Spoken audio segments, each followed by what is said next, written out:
E aí, gente bonita, como é que vocês estão? Sejam bem-vindos ao canal das Garotas Entre Livros. Eu sou a Bárbara e hoje nós vamos conversar um pouquinho sobre o livro Queda de Gigantes, do Ken Follett. Bora lá? Vou dar algumas informações para vocês. O livro é do Ken Follett, ele tem 912 páginas, foi publicado aqui no ano de 2010. Ele faz parte da trilogia O Século. Ele é do gênero ficção histórica épica. Ele é um livro que vai nos contar... Ele é uma ficção, contém fatos históricos e é épico porque ele se estende aí por um bom período de anos. Então, dentro de um mesmo livro, a gente vai encontrar um bom período aí de anos se passando. Esse livro especificamente vai se passar ali durante o período da Primeira Guerra Mundial. Só que a gente vai pegar o pré-guerra, guerra e pós-guerra. Um pouquinho de cada coisa, tá bom? Vai ser dividido bem ali no livro. E ele foi publicado originalmente pela editora Sextante, que faz parte também da Arqueiro. Depois ele passou para Arqueiro e ele está sendo republicado aí, novas edições vindo pela Arqueiro, certo? Classifiquei ele com 5 estrelas, foi a minha segunda leitura desse livro. E como há anos atrás, eu não lembro qual foi o ano que eu li pela primeira vez, provavelmente eu vou achar ele no meu caderno de anotações, mas como na primeira vez que eu li, dessa vez não foi diferente, 5 estrelas porque esse livro é incrível, de verdade. Já fica aqui a minha dica, só leiam, tá? Mas bora lá, vamos para um resumo aqui do que a gente vai encontrar dentro desse livro. A gente vai acompanhar 3 momentos históricos, como eu disse para você, o pré-guerra, a guerra e o pós-guerra. Na pré-guerra, a gente vai ter um mundo em tensão, a gente vai encontrar ali várias questões diplomáticas acontecendo, já está tenso. Nós temos ali os impérios, né? O Império Britânico que domina os mares, que domina vários países, principalmente na África. Nós temos ali os Estados Unidos, que está cada vez mais proeminente e se fazendo presente ali, mas a questão toda acontece principalmente na Europa. Nós temos a Rússia, que é o outro império, os czares ainda estavam no poder, então a gente está ali bem forte ainda a monarquia, inclusive na Inglaterra, mas ali na Inglaterra a gente já tem essa monarquia parlamentarista, então o rei é mais uma figura, apesar de toda a autoridade que ele exerce, ele é mais uma figura decorativa. E nós temos ali a Alemanha também, que é extremamente importante, que ainda tem o Kaiser, que é o imperador. Então, em todos esses principais países, nós ainda temos essa estrutura aí monárquica, né? Ainda o poder que emana de reis, que emana de Deus. E a maioria, se a gente for parar para pensar, a maioria aí veio da Rainha Vitória. Então, a galera tudo é primo, parente, aquela loucura que só, né, gente? Tudo netos de Rainha Vitória. Enfim, tem um grau de parentesco ali entre eles. Enfim, então a gente vai encontrar esse mundo ali ainda dominado por esses reis, por esses homens que tá se modernizando tudo, mas ainda são um pensamento um tanto quanto retrógrado, né? Um estilo que pra gente não é aceitável mais, que vivemos em uma democracia, onde todo mundo faz o que quer, em teoria, desde que respeite o território alheio, em teoria, tudo isso, né, galera? Então a gente vai viver essas tensões também políticas, né? E a gente vai ver muitas questões políticas, que obviamente tudo começa com a política, e diplomáticas que vão desencadear na Primeira Guerra Mundial. Muita questão de ego, muita questão de o meu país é melhor, enfim, homens que têm o ego nas alturas e que acabam levando milhões de pessoas à morte, né? Guerras. Sempre assim, né? Então a gente vai viver ali momentos de tensão que vai desencadear também na morte do arquiduque. E dali é o estopim, né? Não é que não existia, não é simplesmente morreu aquele homem e vamos guerrear, né? Não é bem assim. A coisa acontece bem antes, as coisas vão sendo construídas bem antes, até chegar ao ponto que está. Por isso que ele faz questão de mostrar esse andamento, né? A tensão que o mundo inteiro vive, que vai desencadear nessa guerra, né?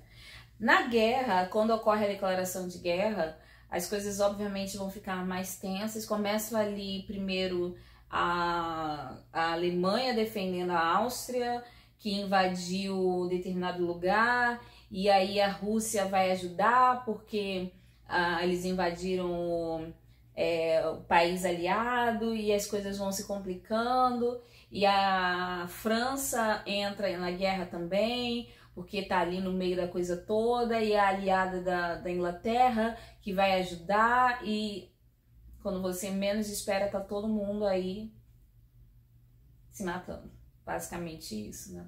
E a guerra, o interessante da guerra é que ela cria cisões muito grandes, né? Por exemplo, um dia a gente tem muitos diplomatas, né, passeando por todos os países ali, e muitas coisas acontecem principalmente na Inglaterra. Temos cenas na Rússia, bastante coisa acontecendo na Rússia, e principalmente na Inglaterra, que é onde a gente vai ficar mais tempo. E a gente também tem os Estados Unidos também, né? Mas eu vou usar o exemplo da Inglaterra. Um momento você tá ali, diplomatas alemães, todos ali, e no dia seguinte eles recebem uma ordem, saiam do país porque a gente vai entrar em guerra. E esses caras não são nossos aliados, então se vocês continuarem ali, vocês vão acabar sendo presos e todo mundo cai fora, e a guerra estoura, e é aquela coisa.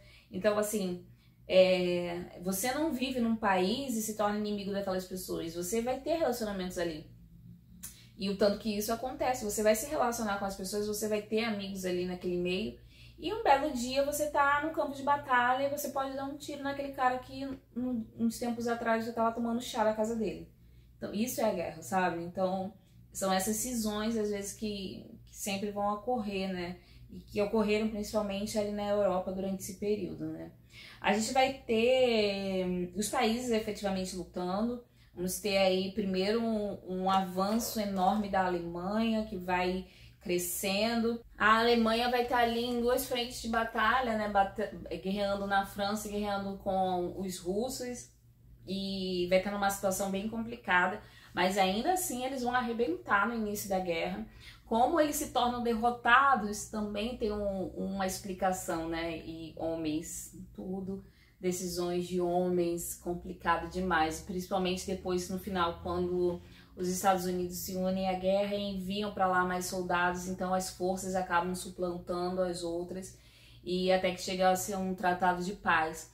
Mas a gente vai ver os países efetivamente lutando, a gente vai ver as decisões de várias pessoas, a gente vai torcer muito por personagens que a gente vai se encantar ao longo do livro, odiar outros também, porque tem gente bem repulsiva também dentro desse livro. Uma coisa muito interessante que o Ken Follett faz é isso nos seus personagens, ele humaniza bastante, mas já vou chegar a isso. A gente vai ver muitas revoluções políticas, a gente vai ter ali em 17 a Revolução Russa, que vai ser o que vai tirar a Rússia da guerra, né? Vai ser a Revolução. A gente vai ter a queda de vários impérios. Na Alemanha o Kaiser cai depois que eles perdem a guerra. Só fica mesmo o rei na Inglaterra, né? Mas a Rússia, os czares caem por causa da Revolução Russa.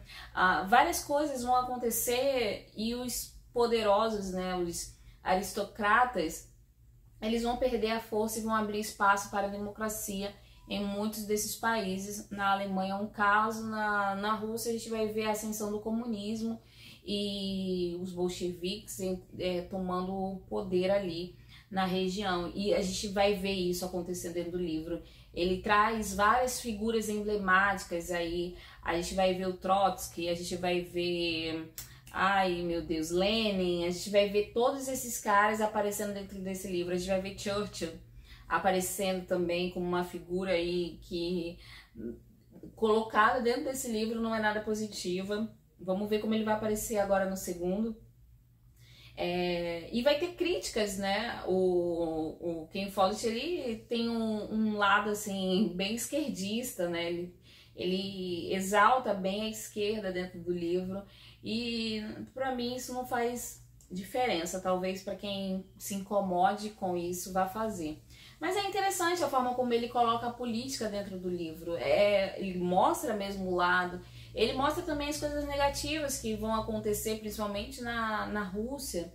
É irônico até se dizer isso, porque eles entram no poder, né? A gente tem um personagem ali, o Grigory, que ele se junta, né, aos bolcheviques com essa intenção, assim, de nós vamos melhorar o nosso país, né? E depois ele vai vendo as coisas degringolarem até chegar a um nível de extrema violência, né? E ele começa a perceber alguns absurdos, né? Que os homens, novamente homens, acabam tomando e falhando, né? E depois a gente vai entrar no pós-guerra, quando a gente... Isso já é o final do livro, quando a Alemanha perde a guerra, naturalmente, eles assinam um tratado de paz e todas as consequências que o país vai sofrer, porque eles foram os perdedores, né? Não tem exatamente um perdedor aí. Tem gente que... Porque não tem uma... Ah, nós vencemos. Não, nós nos organizamos para chegar à paz, né? Foi basicamente isso. E quem dá o primeiro passo acaba saindo como perdedor, e isso é complicado, e os alemães acabaram perdendo mesmo. E eles tiveram que pagar a conta, o que quebra o país, basicamente, né? E aí a gente vai finalizar o livro com uma nova esperança e algumas questões aí a se levantarem para os próximos livros. O livro é um romance, então a gente vai encontrar aí a mistura de fatos históricos com romance. A gente vai ter romance, vai ser uma história contada através dos personagens, que, como eu disse, são diversos personagens e eles são muito humanizados, né? Tem ali os meus favoritos, eu vou contar daqui a pouco para vocês. Nós temos classes sociais diferentes, então a gente vai ter o aristocrata lá na Inglaterra, a gente vai ter o diplomata que vai trabalhar com o presidente americano, a gente vai ter a princesa russa, a gente vai ter o cara que trabalha na fábrica lá na Rússia, a gente vai ter mineradores galeses também, a gente vai ter de tudo, a empregada doméstica que vai ascender aí durante esse período, a aristocrata que vai ter que passar poucas e boas, né, por conta de umas situações e decisões de vida. Então a gente vai ter pessoas de todas as classes e a gente vai flutuar entre elas ao longo do livro. Então a gente vai ter a visão de diversos personagens, a gente vai entender muito bem as decisões que eles tomam e as visões de mundo deles. E eu achei isso genial, ele consegue humanizar cada um deles e fazer a gente entender o porquê que eles estão agindo de determinada forma. Não que a gente concorde, mas é justificável. E como eu disse, nós vamos ter vários núcleos, né? Vamos ter o núcleo dos russos, dos galeses, dos ingleses, dos americanos, dos alemães. A gente vai ter uma galera aí que vai se apresentar, entre outros de outros países também, que não vai ser o foco, esses daqui são os principais. E aí a gente vai ter eles convergindo, se encontrando em diversos momentos. Alguns vão ser amigos, outros nem tanto, outros só vão se ver e a vida vai seguir. Mas eles vão se esbarrar e as histórias e os plots vão se convergir. E é bem interessante também, gente. Vamos lá, eu já coloquei a minha opinião aqui, mas eu vou falar um pouco mais sobre a minha opinião. É um livro que foi escrito de uma forma muito inteligente. Eu acho que o Ken Follett, ele conseguiu mesmo amarrar muito bem a sua história. É certo que ele teve bastante ajuda, várias pesquisas, várias pessoas que o ajudaram, deram suas opiniões e o ajudaram principalmente na questão histórica, mas assim, o trabalho grosso mesmo é o do cara que escreve, né? Então ele fez de uma forma genial. O livro é muito inteligente, o livro é, assim, você se apega mesmo e, cara, eu falei, 900 páginas, mas que você lê assim, não estalar de dedos, porque a trama te envolve. Conforme as coisas vão desenvolvendo, a gente já sabe o que vai acontecer, desgraça, mas você fica ali alucinado com aquilo e torcendo muito por aqueles que você gosta, né? Então é tenso de verdade, gente. Cada trama, cada plot, ele é muito bem desenvolvido. Eles todos têm um começo, um meio e um fim. Então a gente vai ver o desenvolvimento lá no começo de cada personagem, a gente vai ver a ascensão ou não de cada um deles. E vai chegar a um determinado fim para aquela história, né? E vai ter a continuação, onde a gente vai ver eles nos próximos livros, onde o foco principal não vão ser eles, né? A gente vai ver ali filhos e descendência. A gente vai ter muita relação de amor e ódio com muitos personagens. Eu quero falar sobre alguns dos meus favoritos. Eu tenho 2 personagens favoritos, que é o Billy, que é o galês. Ele é bem revoltado, ele começa dócil, mas ele é um cara de muita personalidade. Ele cresceu num ambiente onde o pai dele era político, sindicalista, né? E tinha muito dom da palavra, então ele sempre aprendeu a questionar muitas coisas, inclusive o próprio pai, nas suas atitudes. E ele vai crescer assim no livro. Ele é um rapaz acho que começa com 15 anos no livro, e aí ele vai se desenvolvendo até se tornar um homem super influente ali no ambiente onde ele vive. Ele vai pra guerra, vai passar por vários perrengues, mas depois ele vai assim ter um momento de glória. E é um personagem incrível, eu amo o Billy, muito inteligente, muito querido. E o Walter, que é um alemão, que também é muito inteligente. Eu gosto de personagens assim, que tem esse tino, sabe, para as coisas. Ele é um diplomata alemão, o pai dele tá ali na Inglaterra há bastante tempo, que é um cara que é muito ligado ao Kaiser e um conselheiro do Kaiser. E o Walter, ele é um privilegiado também, né? Então mas ao mesmo tempo ele é um cara que tem noção das coisas, né? Então ele luta muito por democracia, por igualdade, essas coisas. E é um personagem também muito inteligente, ele é um idealista, um sonhador. São meus personagens favoritos ali. Tem outros que valem a pena serem citados. A Maud, por exemplo, Lady Maud, que ela é genial, gente. Ela é um pouco arrogante, ela é uma aristocrata.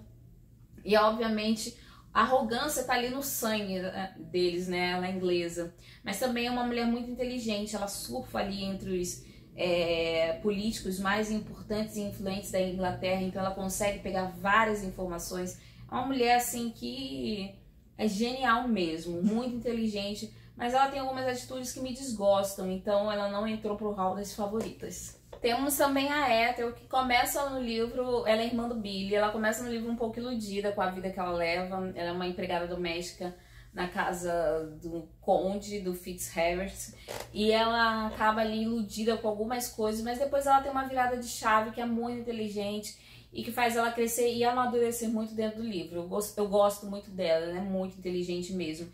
Ela ganha um destaque muito importante, principalmente por ser mulher, naquele período em que ela viveu, né? Então ela é bem legal também. O Fitz, que mostra esse lado da aristocracia, que é um cara assim, inicialmente encantador, mas depois ele se revela um porco, não tem outra palavra. Mas ele também é um personagem interessante. É muito interessante ter o Fitz dentro do livro. Ele faz com que a gente observe algumas coisas com outro olhar também. Então é muito válido ter ele ali. O Grigori, que é o russo, idealista, sonhador, que é meio passado para trás, que é meio enrolado ali, até mesmo pela própria família, o irmão dele, que é misericórdia, terrível. Mas é um cara muito, muito inteligente, muito idealista, sonhador. Ele tem um ódio também aos czares, né, por conta de uma situação que ele viveu quando jovem, né? Então ele vai em busca mesmo desse sonho de liberdade para a Rússia, de mudança, de transformação, e também vai ganhar um destaque super importante aí dentro do livro. E o Gus, que é o americano genial, que é um diplomata também, é um cara que começa ali meio que surfando, conhecendo ali vários países, indo para diversos lugares. Ele é um cara muito viajado. E ele vai trabalhar com o presidente americano, e ele vai estar ali bem no centro do poder, e isso é bem legal. O pai dele é um senador, e ele é um cara muito também inteligente, a gente vai se encantando com ele, e o desenvolvimento da história dele também é, gente, ó, incrível. Esses são os meus personagens favoritos, e eu acho que eu já falei demais sobre esse livro. Fica aqui a minha indicação, gente. Ficou bem claro pra vocês o quanto eu sou apaixonada nessa história. Eu comecei a ler já o segundo e eu tô doida, porque já começou lá em cima, sabe? Então aguarde que em breve, quando eu terminar de ler, eu vou trazer pra vocês também a minha opinião sobre a continuação da trilogia do século. Espero que vocês tenham gostado, não deixem de ler. Vou deixar o link da resenha aqui pra vocês irem conferir lá no blog. Talvez vocês encontrem ela de uma forma um pouco mais sucinta e organizada lá no blog, tá bom? E eu vou deixar também o link de compra do livro. Vocês comprando o livro pelo meu link ajuda o canal também, porque uma porcentagem vem pra gente. O livro ou qualquer outro item na Amazon, tá bom, gente? É válido, desde que vocês acessem pelo meu link. Certo, galerinha? É isso por hoje. Não esquece de se inscrever, clicar no botãozinho vermelho e no sininho para ativar as notificações e me aguardar, porque muito em breve eu tô de volta. Um beijão e tchau, tchau!